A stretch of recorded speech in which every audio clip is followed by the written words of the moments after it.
ये लो, आ गई मेरी प्यारी बेटी। और हमारी होने वाली बहू। आओ बेटा, हम तुम्हारा इंतजार कर रहे थे। हाय सिद्धार्थ। हेलो। नमस्ते आंटी जी। अरे बेटी, भला कोई ऐसे नमस्ते करता है अपनी होने वाली सास को? जाओ पैर छूकर उनके आशीर्वाद ले लो, जाओ। अरे अरे, ठीक है बेटा, तुम अभी भी ड्यूटी से आई हो ना, थक गई होगी। तुम जाओ, मुंह हाथ धो के आओ।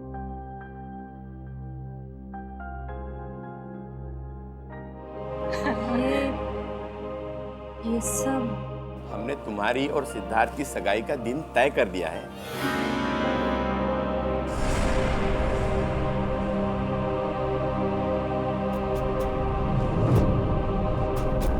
कहना है, समझ नहीं आ रहा कैसे कहूँ। यार परेशान तो है वो, और परेशानी के पीछे वजह भी है। श्रेया ने जो फैसला लिया है उसके पीछे कोई तो वजह है, पर क्या वजह हो सकती है? तुम ये शादी किसी दबाव में तो नहीं कर रही हो ना? ये सब तुम सुनोगी तो तुम भी चौंक जाओगी। बताइए ना, क्या बात है? बेटा, हमने तुम्हारी और सिद्धार्थ की सगाई का दिन तय कर दिया है। कर दिया? एकाधिपत्य योग है बेटा, बहुत ही सुंदर योग है। पंडित जी, कौन सी डेट निकली है? 28 सितंबर। इतनी जल्दी? पापा, बहुत कम दिन बचे हैं। सबसे शुभ दिन यही है बेटा, इसके बाद पूरे वर्ष इतना उत्तम दिन है ही नहीं। हाँ, तो ठीक है ना पंडित जी, हम भी तैयार हैं। भला शुभ काम में देरी कैसी? क्यों? बेटा, तुम्हें तो कोई एतराज नहीं है ना?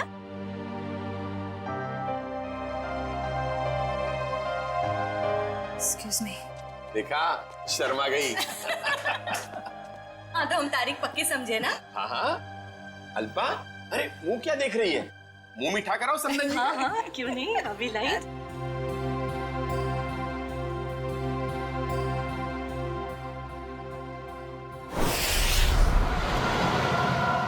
मुझे तो यकीन ही नहीं हो रहा है।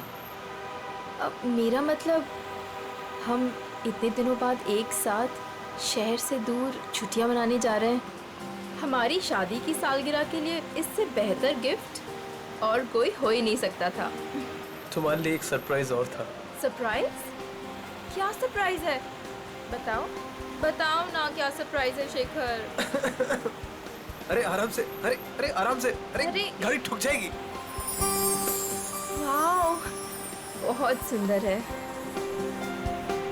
एक और वादा करोगे? कैसा वादा? पहले वादा करो, फिर बताऊंगी। चलो किया वादा। क्या? कि तुम मुझे अकेला छोड़ के इतने दिनों तक घर से दूर नहीं जाओगे। तुमसे दूर रह के मैंने जितना कुछ पाया, उससे कहीं ज्यादा मैंने खोया है। तुम्हें यकीन दिलाता हूँ, अब आगे से कभी भी तुम्हें अकेला नहीं छोड़ूंगा।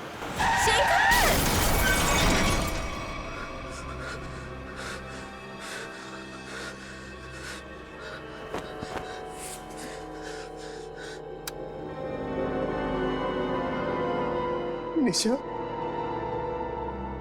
तू मुझे छोड़ के क्यों चली गई? मैं तुम्हारे बिना नहीं रह सकता। शादी की सालगिरह के दिन तुम्हें जाना था मुझे छोड़ के। मैं अच्छा नहीं किया मेरे साथ।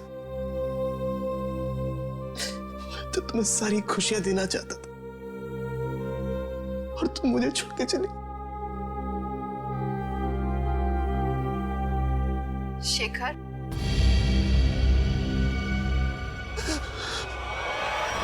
मुझे तुम्हारी बहुत याद आ रही है। मैं इस तरीके से अकेले नहीं रह सकती। तो अपना वादा नहीं भूल सकते शेखर। मुझे तुम्हारी बहुत याद आ रही है शेखर। मेरे पास आ जाओ शेखर। मुझे तुम्हारी बहुत याद आ रही है। मैं इस तरीके से अकेले नहीं रह सकती। मेरे पास आ जाओ। तुम अपना वादा नहीं भूल सकते शेखर। मुझे तुम्हारी बहुत याद आ रही है। क्यों मुझे यहाँ पे अकेला छोड़ा है? तुम मेरे पास आ जाओ, तुम्हारी बहुत याद आ रही है शेखर। क्यों मुझे यहाँ पे अकेला छोड़ा है तुमने?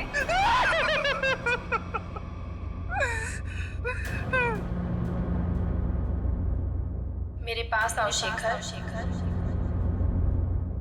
मेरे पास आओ शेखर, शेखर, शेखर, मेरे पास आओ शेखर, शेखर।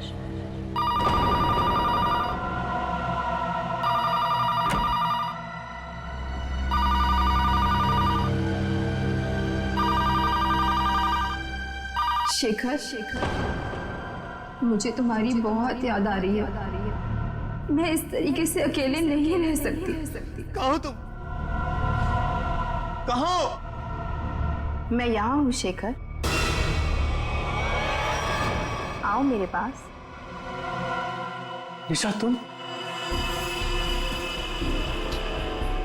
क्या हुआ? तुम तो मर चुकी हो। तुमने वादा किया था शेखर कि तुम मेरा साथ कभी नहीं छोड़ोगे। आओ, चलो मेरे साथ।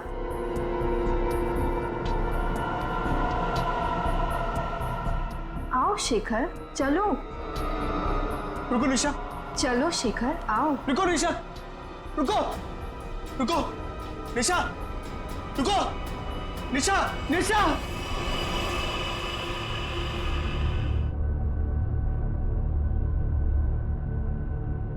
मेरे साथ क्या हो रहा है?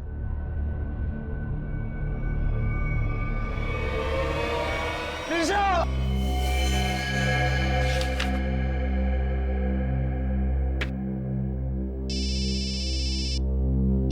हेलो, हाँ बोल रहा हूँ। शेखर, हाँ दोस्त है मेरा। क्यों? क्या? चलिए, यहाँ कोई तमाशा नहीं हो रहा है। चलो चलो चलो जल्दी, चलो चलो चलो। ओह माय गॉड, ये तुम्हारा दोस्त शेखर ही है?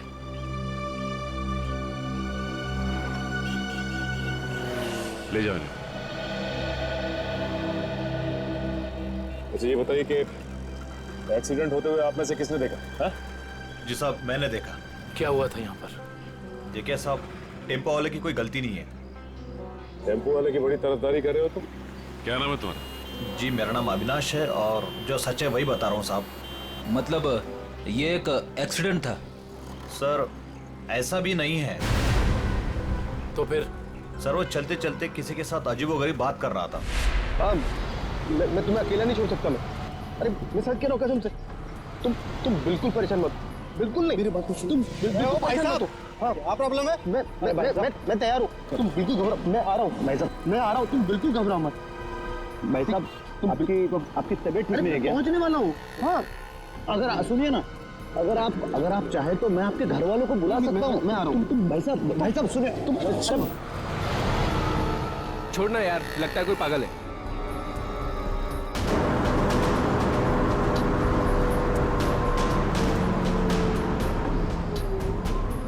आज हमारा वादा पूरा होगा।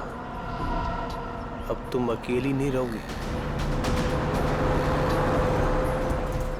मैं आ रहा हूं तुम्हारे पास।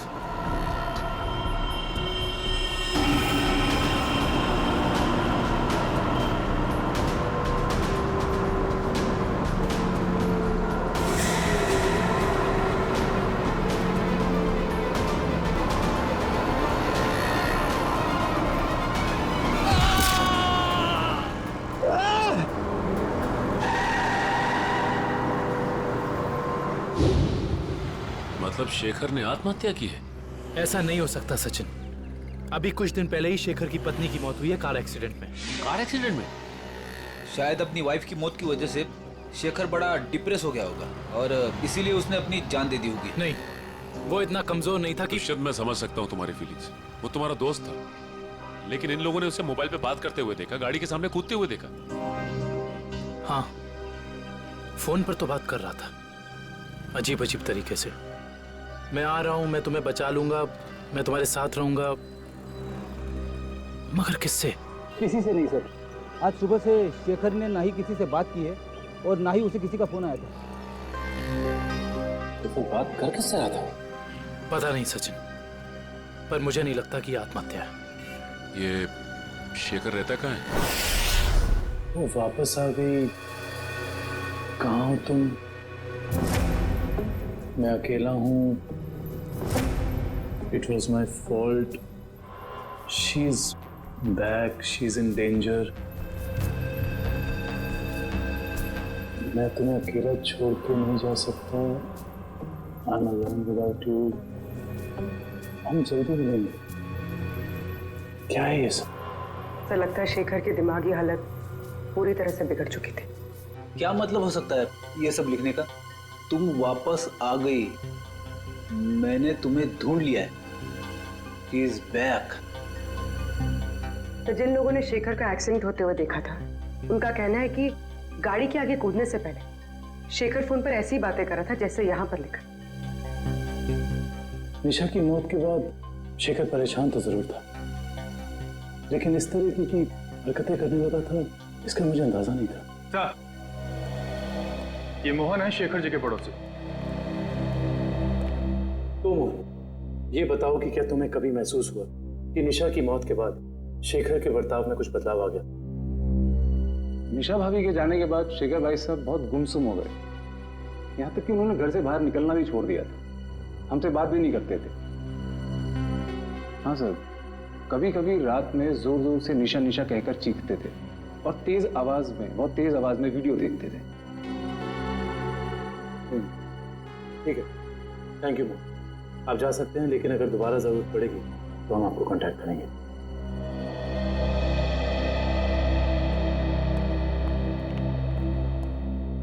सर जल्दी आइए। जल्दी आइए। क्या हुआ? क्या हुआ? सर ये वीडियो देखिए। वीडियो कहाँ है? वीडियो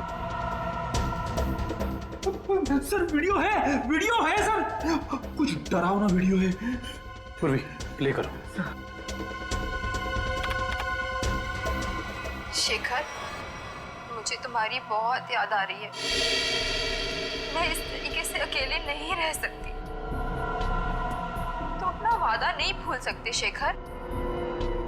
क्यों मुझे यहाँ पे अकेला छोड़ा है तुमने? निशा, इसका ऐसा वीडियो चेक करो। ये वीडियो कब बना था? सर 12 सितंबर 2014। लेकिन ऐसा कैसे हो सकता है, क्योंकि निशा की मौत तो जुलाई के दूसरे हफ्ते में हुई थी। सर हो सकता है निशा का एक्सीडेंट हुआ हो, पर वो मरी ना, और इसमें उसकी कोई चाल हो। नहीं पूर्वी, ऐसा हो ही नहीं सकता, क्योंकि निशा का अंतिम संस्कार मेरी आंखों के सामने हुआ है। फिर ये वीडियो कैसे सर? इस बात का पता लगाने के लिए हमें निशा के कार एक्सीडेंट की गहराई तक जाना होगा।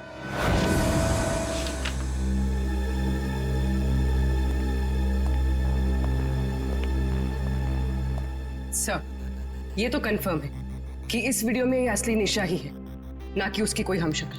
मगर ये कैसे हो सकता है? मरने के बाद दोबारा वापस आना ये किस्से कहानियों में होता है, असली जिंदगी में नहीं। मतलब साफ है, ये वीडियो निशा के मरने के पहले का है। लेकिन निशा अपना ऐसा वीडियो क्यों बनाएगी? शायद शेखर को परेशान करने के लिए, लेकिन उसके मरने के बाद किसी ने इस वीडियो का गलत इस्तेमाल किया, शेखर को मानसिक तौर पे कमजोर करने के लिए। लेकिन कौन कर सकता है ऐसा, और कोई ऐसा क्यों करेगा? पूरी जरा इस वीडियो को फिर से प्ले करना। शेखर, मुझे तुम्हारी बहुत याद आ रही है। मैं इस तरीके से अकेले नहीं रह सकती। ये जरा ध्यान से देखो, निशा के होठों का हिलना और शब्दों का निकलना कुछ मैच नहीं हो रहा है। ऐसा लग रहा है कि वो बोल कुछ रही है और किसी ने उसके ऊपर शब्दों को चिपका दिया है। मुझे तुम्हारी बहुत याद आ रही है।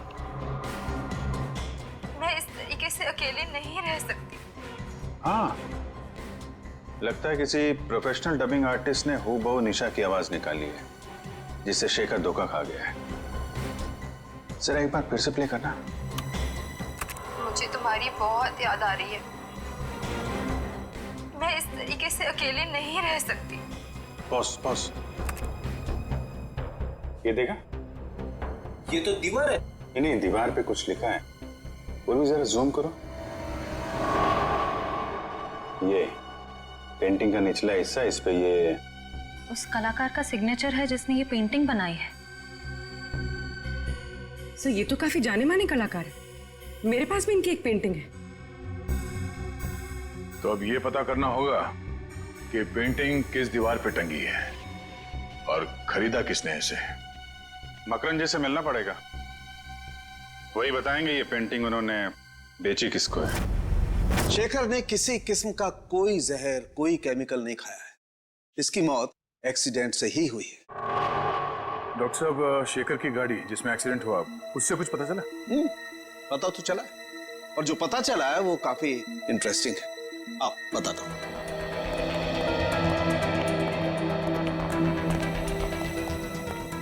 ये देखो, ये शेखर की गाड़ी का पैसेंजर साइड का दरवाजा है। इस दरवाजे पर टक्कर मारी गई। जैसा कि हम जानते हैं, जब दो गाड़ियां एक दूसरे को टक्कर मारती हैं तो अपना निशान जरूर छोड़ जाती हैं। यहां पर भी वो निशान छोड़ा गया है। ये देखो, यहां पर ये नीला रंग, मतलब किसी नीले रंग की गाड़ी ने टक्कर मारी है। बिल्कुल। और जितने फोर्स के साथ ये डेंट पड़ा है, जितने फोर्स के साथ टक्कर मारी गई है, उस फोर्स को देख करके लगता है कि कोई बड़ी गाड़ी होगी, कोई ट्रक, टेम्पो, लॉरी, कुछ इस तरीके की गाड़ी है जिसने यहाँ पर टक्कर मारी है। सालुंके साहब, ट्रक हो या टेम्पो, जिस गाड़ी ने शेखर की कार को टक्कर मारी है, उस गाड़ी का भी कुछ ना कुछ तो नुकसान हुआ ही होगा ना? हाँ, हुआ है ना नुकसान, जरूर हुआ है। और उस नुकसान का सबूत भी हमें मिला है। ये देखो, उस गाड़ी के कुछ टुकड़े टक्कर की वजह से टूट करके वहां पर गिर गए। ये देखो,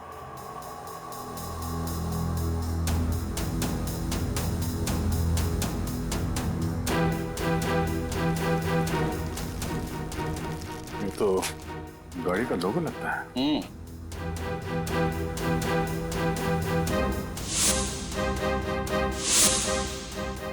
के?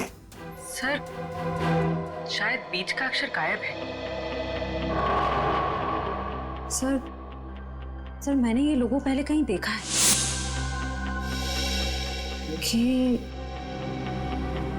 KSS? KSS? वो एनजीओ, कल्याण सेवा सदन। ओह, निशा को मारने के लिए एनजीओ की गाड़ी का इस्तेमाल किया गया है। इस एनजीओ में जाके देखना पड़ेगा।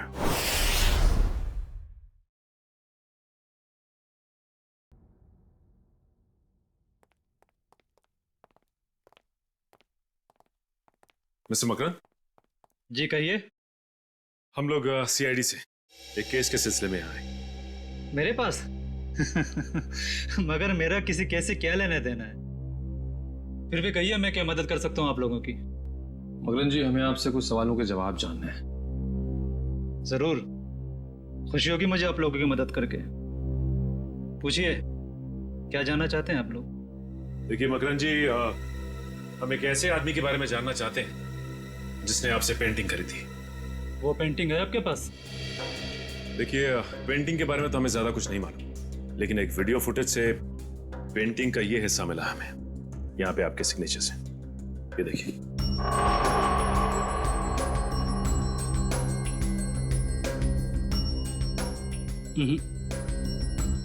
बस इतने से ये बता पाना मुश्किल है कि पेंटिंग कौन सी है। और जाहिर सी बात है कि जब पेंटिंग के बारे में पता नहीं है तो खरीदार के बारे में मैं कैसे बता सकता हूँ? मकरन जी, ध्यान से देखिए, शायद कुछ याद आ जाए आपको।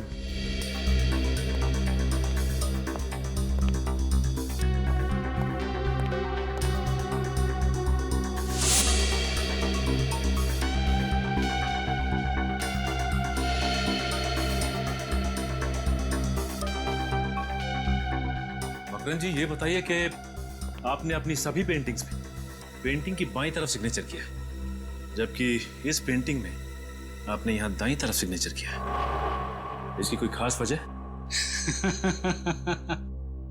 वजह है। इससे पहले मैं आप लोगों की तारीफ करना चाहता हूं कि सीआईडी वाले वो देख लेते हैं जो हम सोच नहीं पाते। शुक्रिया। मकरन जी, इसकी वजह क्या हो सकती है? आदतन मैं अपनी पेंटिंग्स के बाईं ओर साइन करता हूं, लेकिन एक दोस्त की याद में कुछ पेंटिंग्स में दाहिनी तरफ साइन किया है। वैसे मकरन जी, इस दोस्त की याद में इस तरह की कितनी पेंटिंग्स बेची आप? आइए।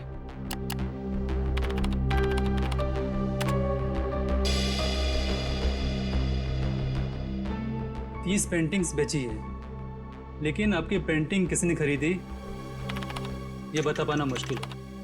इन 30 लोगों की लिस्ट से ये पता चल जाएगा कि निशा के वीडियो फुटेज में जो पेंटिंग लटक रही थी वो खरीदी किसने थी। हमारी एनजीओ वैन ने किसी कार को टक्कर मारी थी और किसी औरत की मौत भी हो गई। ऐसा हो ही नहीं सकता। मुझे लगता है आप लोगों को कोई गलतफहमी हुई है। कोई गलतफहमी नहीं है, सबूत है हमारे पास। अच्छा ये बताइए कि कितनी वैन्स हैं आपके एनजीओ की और कितने लोग यहाँ काम करते हैं? सर टोटल 4 वैन्स हैं हमारे पास और सभी चैरिटेबल काम में लगी रहती है, और इसके लिए 8 ड्राइवर्स। दिन और रात हर वैन्स पे अलग अलग ड्राइवर्स होते हैं और सभी बहुत शरीफ है सर। सच्चाई जल्दी सामने आ जाए। सर हमने इनकी चारों वैन्स चेक की, उन चारों में से किसी का भी उस एक्सीडेंट से जुड़े होने का कोई सबूत नहीं मिला। आपके पास सिर्फ 4 ही वैन है या कोई और भी वैन है जो अभी बाहर गई हो किसी काम के लिए? सर आज सभी गाड़ियों की इंश्योरेंस रिन्यू कराने की तारीख है और इसलिए सारे के सारे वैन्स जो हैं बाहर खड़े हैं सर, और कुछ देर में वो इंश्योरेंस वाले आ भी जाएंगे। और कोई वैन जो आपने हाल ही में बेची हो? सर हमारे पास एक पुरानी वैन थी सर, जिसे 15 साल हो गए थे, तो कुछ दिन पहले सर हमने उसे बेच दी। किसको बेची थी? सर हमारे पास एक आदमी आया था। क्या नाम था उसका? सर उसकी सारी डिटेल्स हमारे कंप्यूटर में, आपको दिखाऊं? एक मिनट।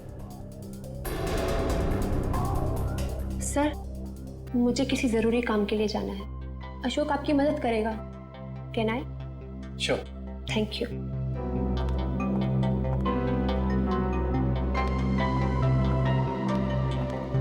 सर ये वो आदमी, राकेश नाम है इसका। राकेश नहीं, मोहन है ये। तो ये है वो खूनी जो शराफत की चादर ओढ़कर खून कर रहा है। मकरन ने जो लिस्ट दी थी उसमें से हमने 10 जगह देख लिया। उस वीडियो फुटेज में जो पेंटिंग दिख रही थी उसके बारे में कुछ पता नहीं चला।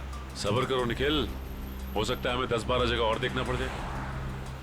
वैसे लिस्ट में अगला नाम क्या है? एक फिल्म टीवी प्रोडक्शन हाउस है, original media works, Goregaon east. मुझे लगता है निखिल ये हमारा आखिरी पड़ाव होगा। सर वो कैसे? वो ऐसे कि हमें किसी ऐसी जगह की तलाश है जहाँ पे निशा का वीडियो शूट किया गया और साथ ही साथ वो पेंटिंग। हो सकता है कि निशा को एक्टिंग का शौक हो सकता है ये इस प्रोडक्शन हाउस में गई हो। इस ओरिजिन मीडिया वर्क्स में चल के देखते हैं। राहुल, मैं तुम्हारे बिना नहीं जी सकती राहुल, तुम्हें आना ही होगा। हमने कसमें खाई थी राहुल कि हम साथ जिएंगे और साथ मरेंगे। राहुल। अरे अरे अरे कहाँ चले आ रहे हैं आप लोग? वो ये रही पेंटिंग। कौन है आप लोग? क्या कर रहे हो ये? केतन, क्या हो रहा है ये सब? एक मिनट। हम लोग सीआईडी से और यहाँ जांच के सिलसिले में आए। सीआईडी? क्या बात है सर? इस फोटो को ध्यान से देखिए। क्या ये लड़की आपके यहाँ ऑडिशन के लिए आई थी? हाँ, कुछ हफ्तों पहले ये आई थी और मैंने इसे एक रोल के लिए फाइनल भी किया था, पर फिर इससे कांटेक्ट नहीं हो पाया। अब कांटेक्ट हो भी नहीं पाएगा क्योंकि उसकी मौत हो चुकी है। क्या? जी हाँ, पर हमें शक है कि निशा के ऑडिशन के वीडियो टेप का इस्तेमाल उसके पति की आत्महत्या में किया गया है। पर सर हमें इस बारे में कुछ नहीं पता। हम काफी सालों से इस फील्ड में हैं, पर ऐसा तो पहली बार सुन रहे हैं। निशा के ऑडिशन के वीडियो टेप चाहिए हमें। अभी देते हैं सर। केतन,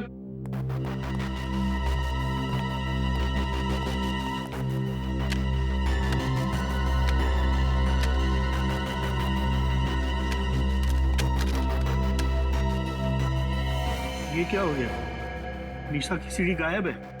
गायब? सुनील की भी सीडी गायब है। ऐसा कैसे हो सकता है? इसका मतलब आप दोनों मिले हुए हैं इस गुनाह में। अरे नहीं सर, ऐसा मत कहिए। हम तो कला के पुजारी है, एक्टिंग के लिए भटकते हुए लोगों को काम देकर उनका मनोबल बढ़ाते हैं। हम ऐसा नहीं कर सकते। ये जरूर किसी ने दोनों सीडी यहाँ से चुरा ली है। आप हमें सोनल का एड्रेस दीजिए, हम खुद पता कर लेंगे कि सोनल ने क्या रोल निभाया इस गुनाह में।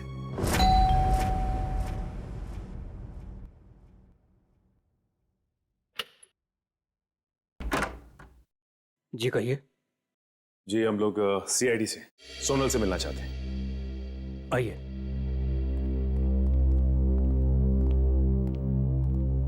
ये है सोनल।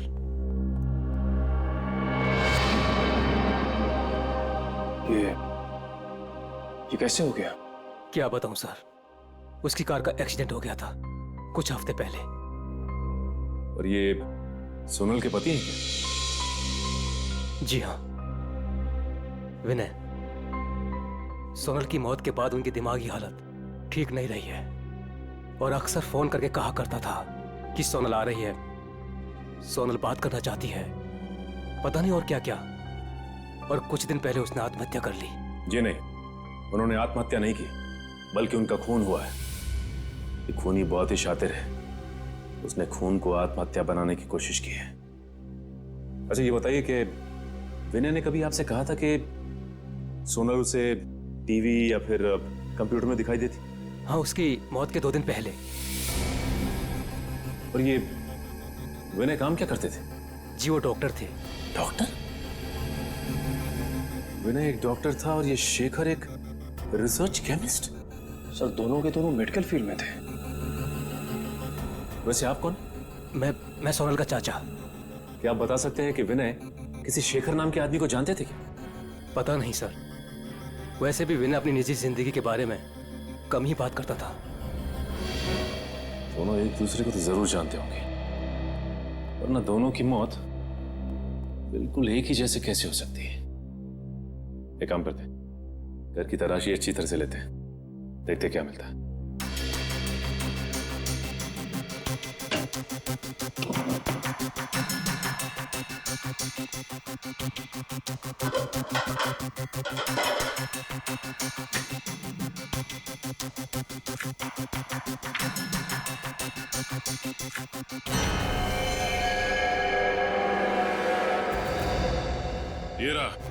ये रहा उन दोनों के बीच का कनेक्शन।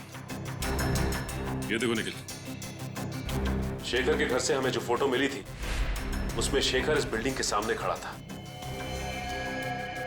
और विनय भी उसी बिल्डिंग के सामने खड़ा है। अब ये बिल्डिंग ही हमें इस केस की तह तक पहुंचाएगी।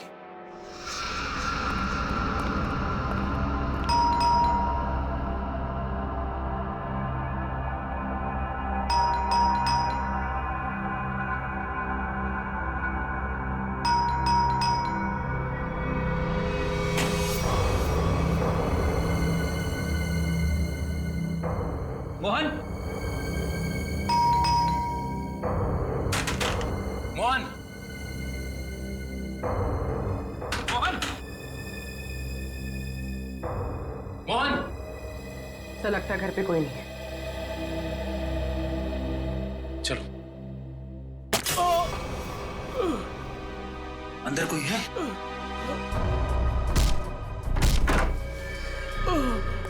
मोहन!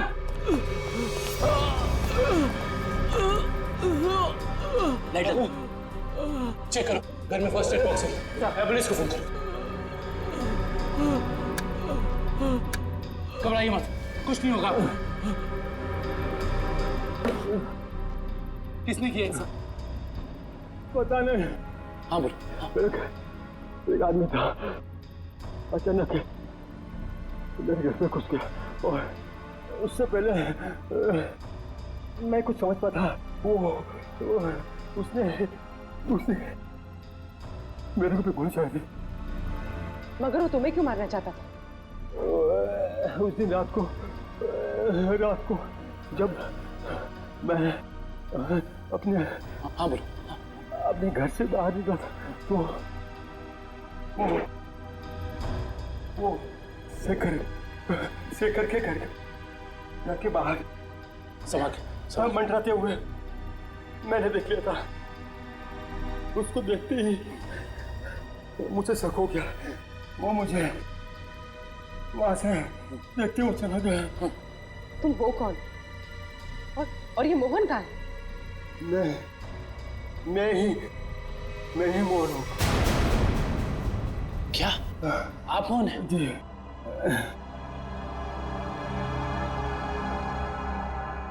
अगर ये मोहन है तो फिर वो कौन था जो शेखर के घर में हमसे मिला था?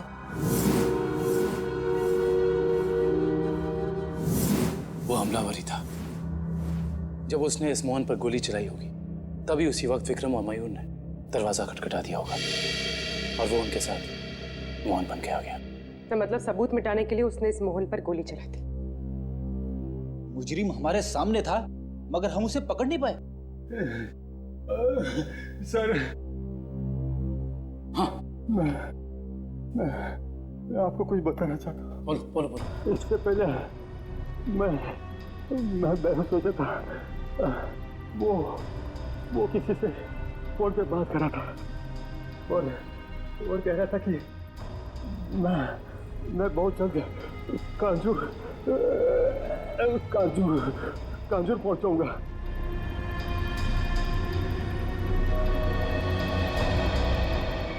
कांजूर?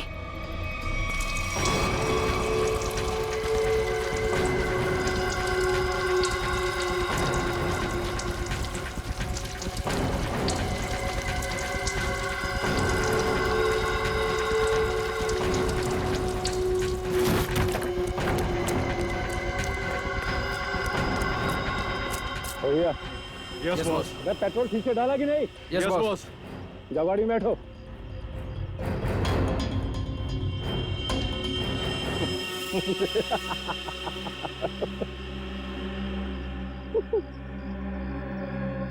अब इस रिमोट के दबाते ही ये हवेली राख के ढेर में बदल जाएगी और किसी को पता भी नहीं चलेगा कि यहाँ आग कैसे लगी। 3, 4, 7 अब तुझे हेवन में पहुंचाता हूं।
कभी राकेश बनता है तो कभी मोहन। आज बता ही दे कि तेरे घर वालों ने तेरा क्या नाम रखा था? जी राका। बता, विनय और शेखर को क्यों मारा तुमने? पैसे मिले थे मुझे। पैसे के लिए खून करता है? किसने दिए थे पैसे? मैं नहीं जानता उसे। वो मुझे एक बार मिला था लेकिन उसने अपना मुंह ढक के रखा हुआ था। देख तो अब किसी काम का नहीं रहा और अगर अपनी जबान नहीं खोलेगा तो हमें भी तेरी कोई जरूरत नहीं है। मैं सच कह रहा हूँ, मैं सच कह रहा हूँ। सुनिए, मैं एक लिस्ट है मेरे पास।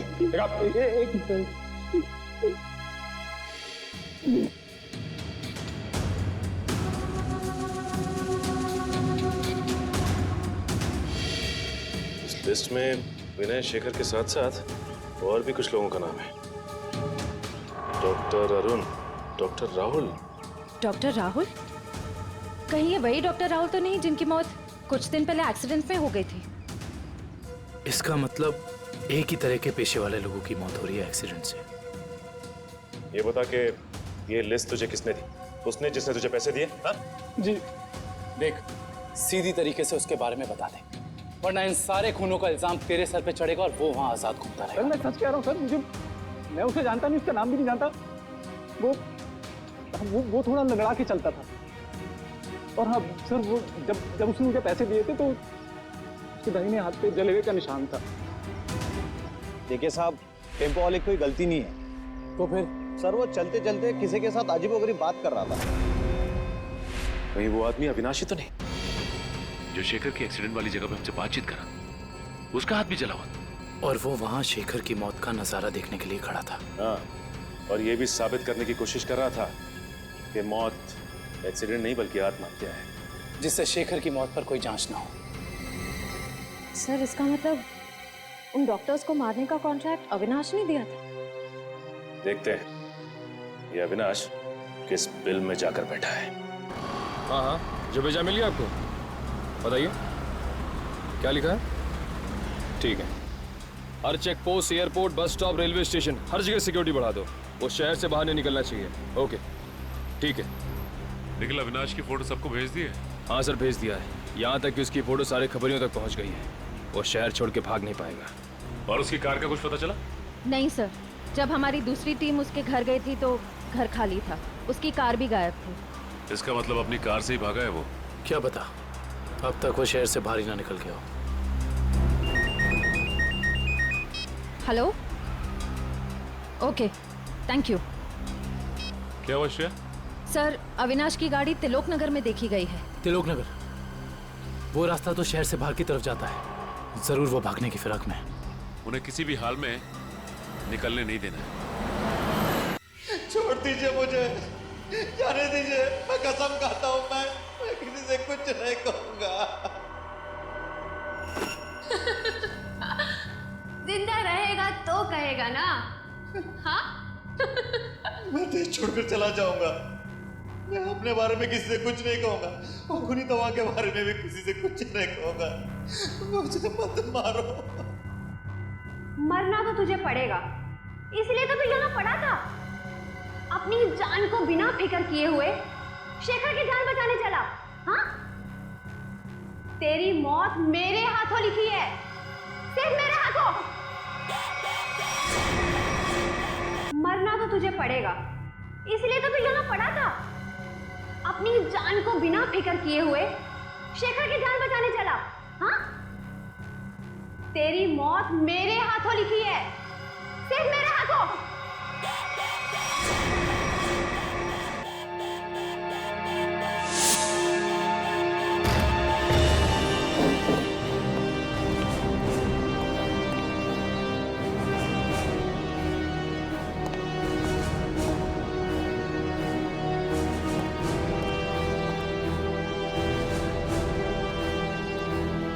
यहाँ तो कोई भी नहीं है।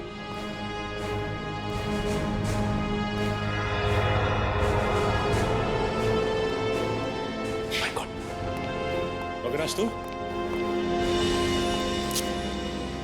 हम तो समझ रहे थे कि कहानी का विलन तू है, लेकिन विलन कोई और ही है। कौन है विलन? मैं। अदिति? नहीं नहीं नहीं नहीं, आगे पीछे नजर घुमा के देखो पहले।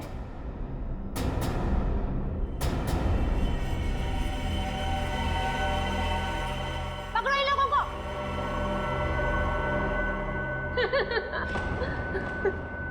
जल्दी पकड़ो, चलो। वो कर रही हो ये सारे खून तुम? हाँ? हमारी कंपनी की फर्मा ब्रांच ने एक दवा की खोज की थी और हमें शक था कि उसे इस्तेमाल करने के बाद लोगों में कहीं ना कहीं हाइपरटेंशन जैसी दूसरी बीमारी फैल सकती है।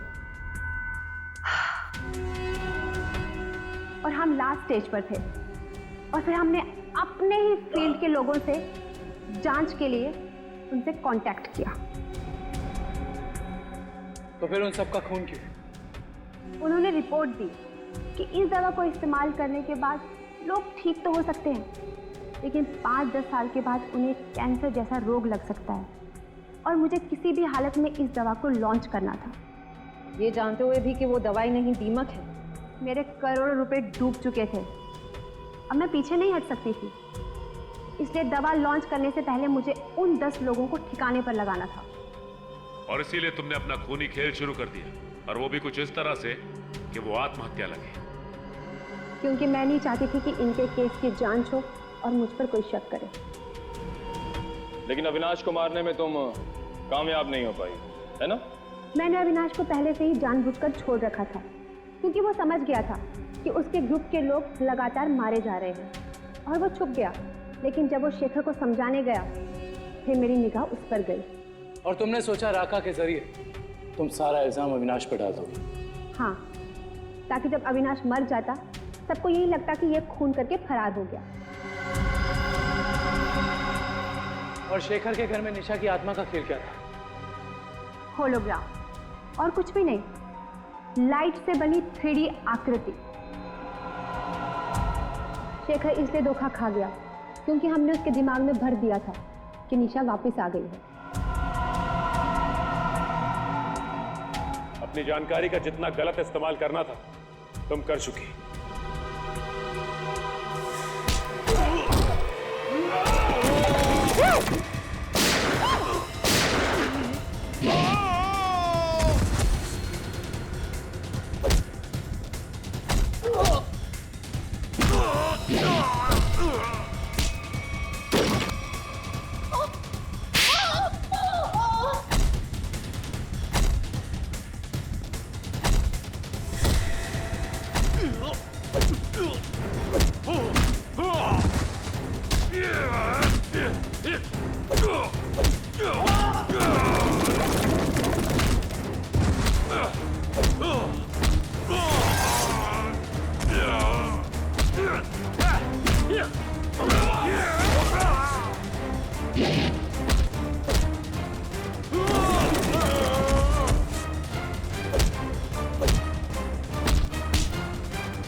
कहाँ भाग रही हो? अब बाकी की जिंदगी जेल में चक्की पीसना, अगर तुम्हें फांसी भी हुई ना तो वो भी कम है तुम्हारे लिए।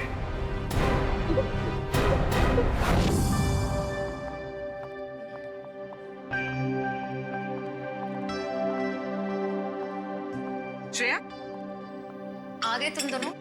हाय। तुम बुलाओ और हम ना आए, ऐसा कभी हो सकता है? थैंक्स। अच्छा बताओ, हमें क्यों बुलाया है? एक्चुअली मुझे तुम दोनों की हेल्प चाहिए। क्या हेल्प? दया से बात करनी है?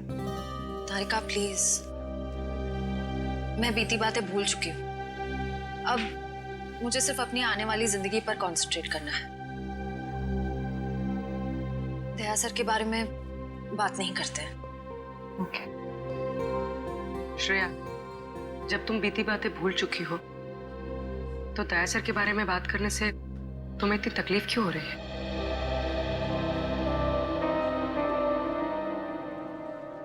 पूर्वी,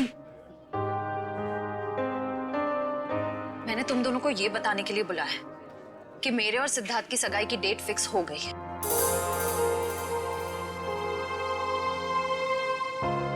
सॉरी श्रेया, अगर तुम्हें मेरी बात बुरी लगी हो तो। आई एम सॉरी यार, तुम दोनों मेरी बेस्ट फ्रेंड्स हो,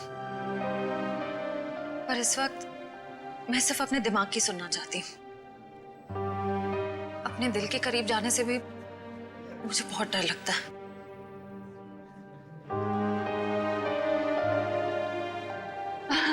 अच्छा, क्या डेट फिक्स हुई है एंगेजमेंट की?